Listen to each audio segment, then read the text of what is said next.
Hey everybody, Livingston here. Today we're jumping into another episode of the Twilight Zone. This time it's Season 3, Episode 20, Showdown with Rance McGrew. Came out February 2nd, 1962, and another episode I haven't seen before. But before we get started, let's jump into last week's episode, The Hunt, and see what you had to say about it. Chris CMA says, when I was a little kid, this brought me to tears. I saw it as a good man who refused to enter heaven without his friend. Rip. Then he was welcome because of that love. Very much so. I totally agree with that sentiment of the actual episode. I mean, it's man's best friend. You can't go without your pup. I have dogs actually laying behind me. If you see these guys right here, you got Buddy and Blue. But yeah, I can't go without my dogs, so I can totally relate to this character.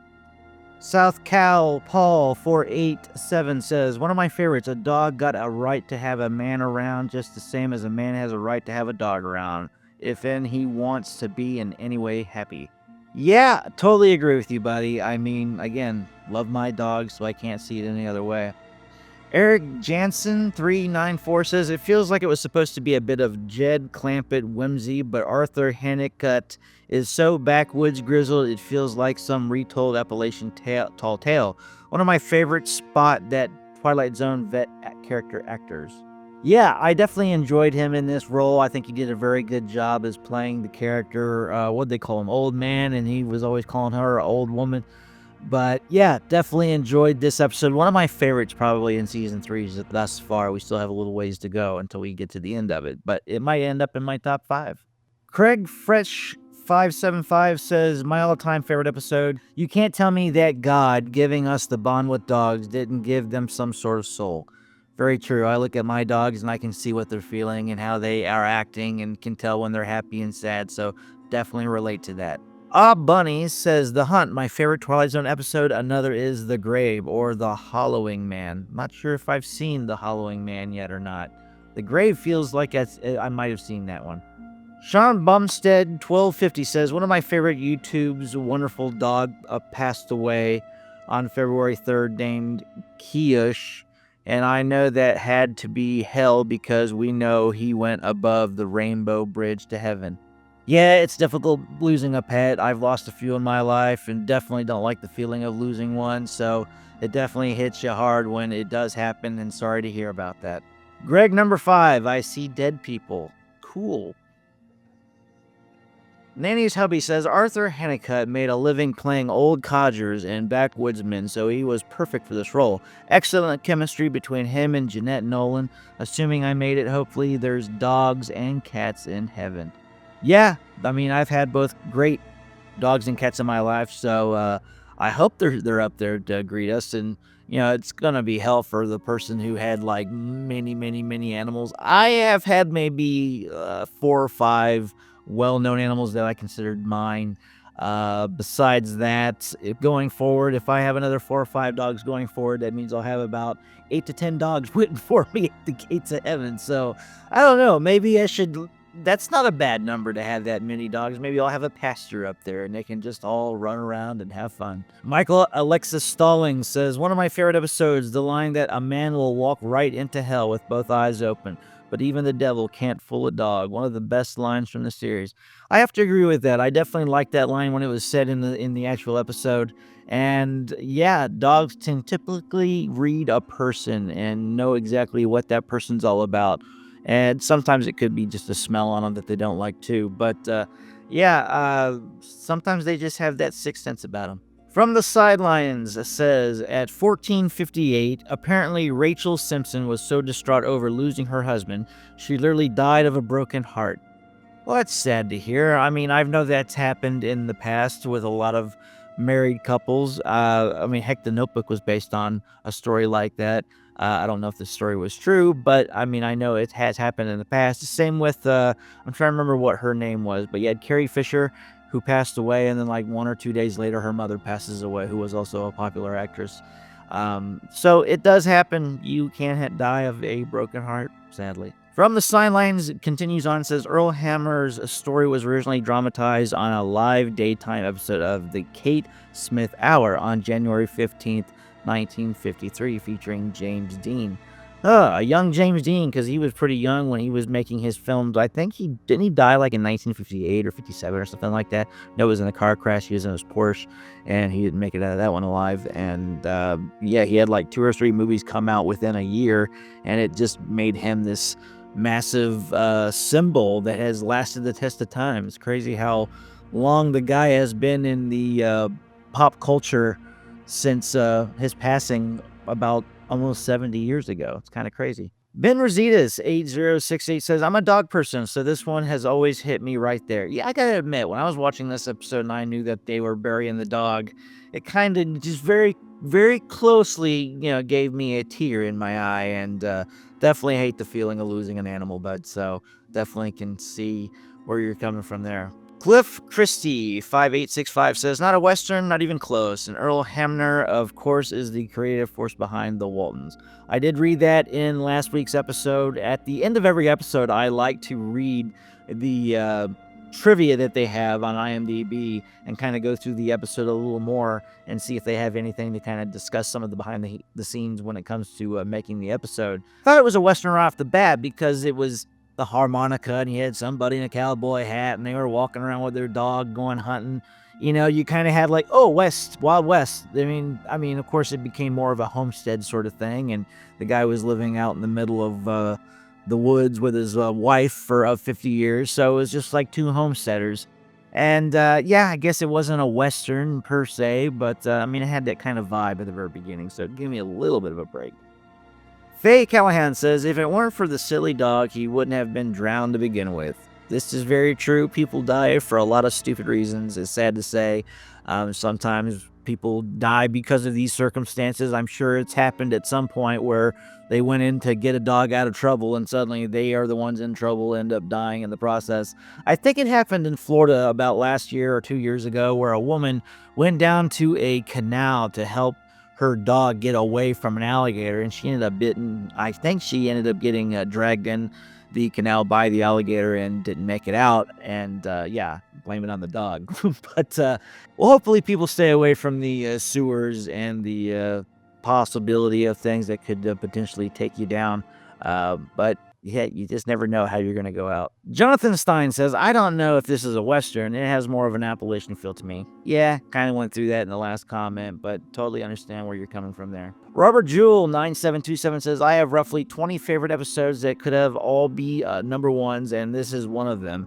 Its particular brand of sentimental folklore really hits home and has one of Arthur Honeycutt's best performances, and Rip is absolutely perfect as the dog. The story has the obvious twist followed by a less obvious but more long-lasting and meaningful twist regarding the emotional intuition of a best companion regarding which road to follow and who to listen to, whether they seem friendly or not.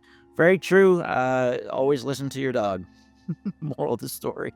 The Destroyer 0616 says, Arthur Honeycutt also played an old prospector named Obie with a hound dog sidekick named Walter on 2 different episodes of Bonanza. Both are absolutely hilarious. I can't even begin to list all the movies and TV series he's been in, but he's sorely missed by me. Well, the guy was definitely great in this episode. I'll have to look more into his career. I've probably seen him throughout the years and just didn't realize it because I've watched a lot of old episodes of Bonanza. So I would be curious to see what kind of acting he did other than being the prospector or some backcountryman who has his dog. Brian Hicks 3272 says, I'm more of a cat person than a dog person, so my heaven would be full of cats. The next episode is a comedy about cowboys, so 2 westerns in a row. Well, according to some people, this is more of an Appalachian film or not quite a Western. So, yeah, I know Westerns typically take place in the West, hence the name Westerns, but I always just kind of figure like in the 1875 to almost turn of the century is where you typically have your Western era films. As long as they're a cowboy in it and they got a 6-shooter, I kind of consider it a Western.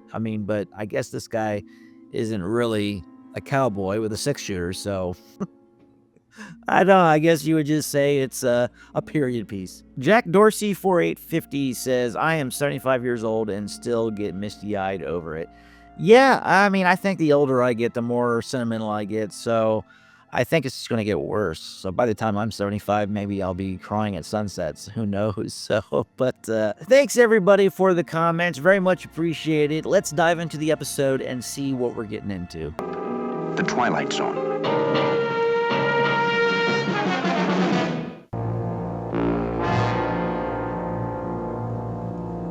I was told this was a comedy, sounding dramatic.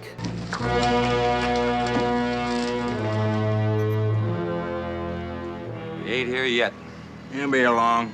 He knows he's gonna get shot. I think I hear him coming now. A car. So this takes place in the present, 1962 present. Well, it's about time. What do you say we get started, okay, baby? This is scene 71. It's the interior saloon, cover shot of three bad men at... Right. He glances left and right. What do you think my head is on? A swivel? Yes. B.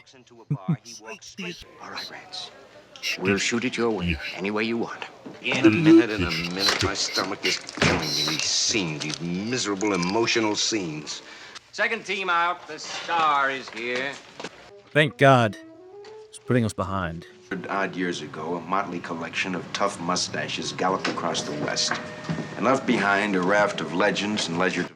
They did that? And it seems any one of these rough and woolly nail eaters could see with what careless abandon their names and exploits are being bandied about. They're very likely turning over in their graves, which gives you a clue as to the proceedings that'll begin in just a moment, is being shot on location. And that location is the Twilight Zone. Showdown with Rance McGrew. Six gun? Hey now.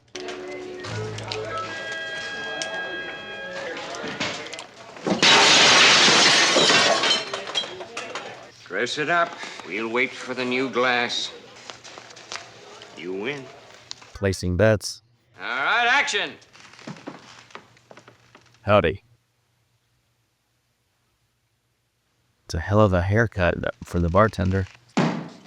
Rot gut whiskey. Cut. He put English on that. He deliberately made it curve. An English on a bottle? Where's the Twilight From Zone the aspect bottle. of this? Scene 71. Again. Action. Whoa.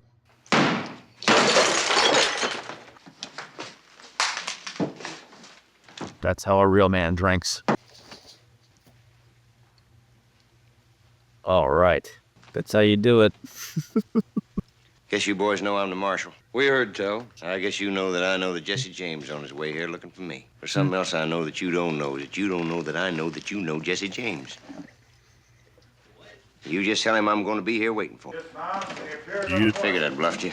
Marshal, please, no killing in here, Marshal. Oh, I ain't aiming to kill him. Just going to maim him a little bit. Just going to pick off his pinky. Just his pinky? All right, we'll bring in Jesse here. Ready, Jesse? Action.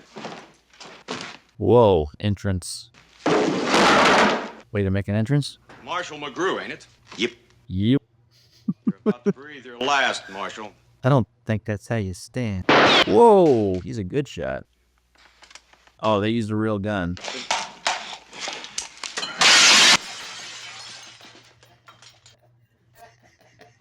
Can't win them all.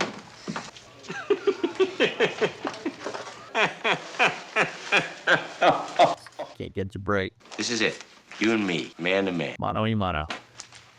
Whoa. Oh. Stuntman! Stuntman. Okay. Stuntman! Stuntman! Cut and print it. Good show. Really good show. You saw Mr. McGrew. I mean, it is his job. In reality, if he doesn't let the guy do it, then what's the sense of having a stuntman there? So, props to the actor. Looks, I don't want to fight you, but that's just the way Jesse James used to operate. Can I yell something? Warn the fastest gun in the West that he's about to be shot. You're up against Rance McGrew. And when you're up against Rance McGrew, you play it dirty or you play it dead. Now stop arguing and get on with it. This is cola. I told you I wanted ginger ale. They're a diva. Mr. McGrew wants ginger ale. Okay, ginger ale. I don't care what he said. Jesse James wouldn't shoot anybody in the back. Yeah, but Rance McGrew would. Right, All let's right, get let's rid get of with it. scene Scene 93, but take one. John Easy Gurr. on the mirror. Jay. Action. Whoa. Whoa. Hold on here. Now we're in the real Wild West. This is whiskey. This is real whiskey. What? This got interesting. Well, you cement head, he already came in and seen 73. Call my agent. And this time he better be in. Yep, you're out in the real West. Now that's a matte painting back there.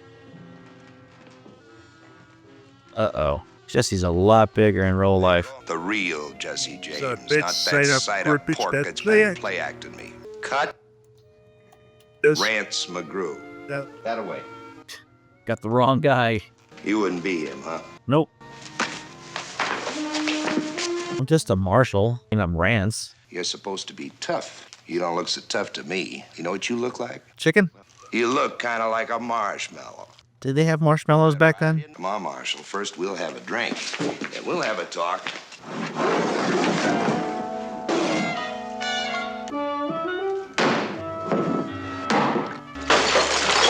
I guess marshmallows were around back then. The French were introduced to marshmallows in the early mid-1800s. When he said that, I'm like, marshmallow was around for that long? Man, no kidding. Can't do it. You don't do nothing very well, do you, Mr. McGrew? Don't that rile you none? Not really. Well, you're just about the most even-tempered dude I ever did meet. I think it's time you and me come to a meeting of the minds. That means gun? Why do you suppose they're all taking cover, Marshal? Closing time? Yes, it's curfew. Goodbye, Jesse, and it's been really very nice meeting you. Marshal? Yep. Just hold it right there. You wasn't leaving, was you, Marshal? I kind of figured I could. No, I just wanted to see if it was gonna rain. No, it's not gonna rain. I thought you was like the time that bad guy had you covered in the back, and you went through the swinging doors and swung one door back and knocked the gun out of his hand. those Or when those rustlers- rustlers were collected in here waiting to bushwhack you. Yeah, I got nominated for an Emmy on that one. bitch. I bet you did. Inside Folks out couldn't with help the but fire, admire, baby, man, your talents. talents. You You know, the thing of it is, Marshal, I don't believe you ever fired a real gun in your life, did you? Tell me true, Marshal. Did you ever ride a horse? On occasion. Say you don't shoot, you don't ride, and you don't fight. So what are you good for? Wearing a phony badge, going through the motions of killing off fellas like me. Last year, we had one script in which one of the Dalton boys went free. Jumped 800 feet off a cliff and landed on the back of his horse when he wasn't looking. Did you ever jump 800 feet off a cliff and land on a man's horse? Maybe. Heights make me ill. That figures. A We meet had a up meeting there. up there. The Oh, Dalton you see a boys, Sam star. Billy Starr, the Billy Kid the back. Kid, quite a few others. That you wasn't doing a thing for our good names. So we had a little election. They chose me to come down here and maybe take a little of the shine off your pants. We see you week after week killing off this guy and that guy, but all the time winning. Man, you just don't lose. So me and my friends, we figured that maybe just once you ought to lose. Is that why they sent Jesse James? Yes, I can see that. That's a very good idea, and I will take that up with the producer. Marshal, 35 tell you what I'm minutes. going to do. Oh, Right out on the 70. street, you and me. Oh, No, but that's been done. That's been done. Didn't you see Gunfight at Red Rock? Let's go, Marshal. So does he know his filmography? Shall we say tomorrow afternoon? This afternoon. Now. It's going to have to be this afternoon. Could have been. Well, hopefully he's quick. Rush. That's all anybody knows anymore. Rush. You ran away. Marshal? He's gone. Where are you, Marshal? Come on out, Marshal. I think he's a little scared too. Come on out, Marshal. Marshal, where are you? Just scared to face you. So what's gonna happen? Is he gonna die? Marshal, I'm gonna count to 5, then we're both gonna draw. 2. Look, I didn't even want to do the series. I just did it because of the residuals. 3. 4. I suppose you know that I have an aging mother. You're killing an American institution. 5. Third man. Reach, Reach, Marshal.